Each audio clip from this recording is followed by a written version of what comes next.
fruits of our relationship and our shared future were on hand yesterday as our two largest electric utilities, Green Mountain Power and Central Vermont Public Service, came to an agreement with Hydro-Quebec on a new long-term power agreement. Vermont's been powered by energy from Quebec for more than 100 years. Now Vermonters will continue to receive clean, affordable, and renewable energy from our neighbors for at least the next 26.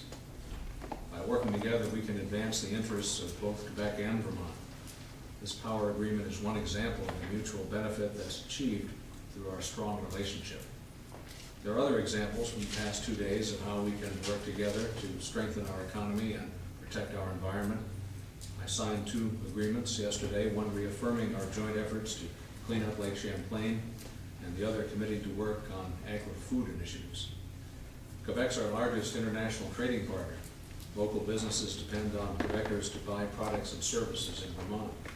There are major employers that are subsidiaries of Quebec companies throughout our state. Building on this important relationship and expanding our collaboration to new sectors of our economy will undoubtedly provide more opportunities to the people of Vermont. So I'm humbled and honored to be awarded the order.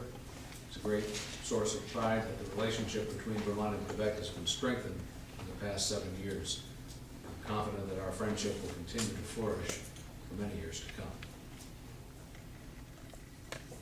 Can you discuss the significance of those 2 agreements? Does that change much? The reaffirmation of our commitment to clean up Lake Champlain has not changed substantively other than to remove references to the forthcoming quadricentennial. But it's a statement, as we've made repeatedly throughout the last several decades, that we have a strong commitment, not only as 2 jurisdictions, but with our friends from New York as well, to improve the quality of that lake. We take strongly our commitment to environmental quality and stewardship, and this was a recommitment, a rededication to that effort. The agritourism initiative, the agri-food initiative, is a new commitment, one that's quite important, I think. You may recall last fall that Secretary Albee and I traveled to France to meet with agricultural officials to talk about what they call terroir, the taste of place, l'appellation, the name designation that's given to geographic indicators of agricultural products. We have Cabot cheese, for example, in Vermont, that is named after the town in which the plant is located. Champlain is not a beverage, well it is now, but it wasn't initially. It was a region, and gave its name to a beverage that's distinct and unique. So there are opportunities, I think, in Quebec as well, Charlevoix region, for example, to enhance the brand, the value of that brand in agriculture, and also assure quality of food that's so important to people at a time when we've got a lot of concerns about the source and quality of food around the world. So I'm really excited about that. We had a great delegation from Vermont representing the maple and cheese industries as well as our Agency of Agriculture. I think we can grow that important relationship. We have agreements on other topics, Stuart, as you may know, cultural exchanges, border security, ensuring the prosperity of our peoples through economic relationships that are so strong, with billions of dollars of trade crossing the border every year.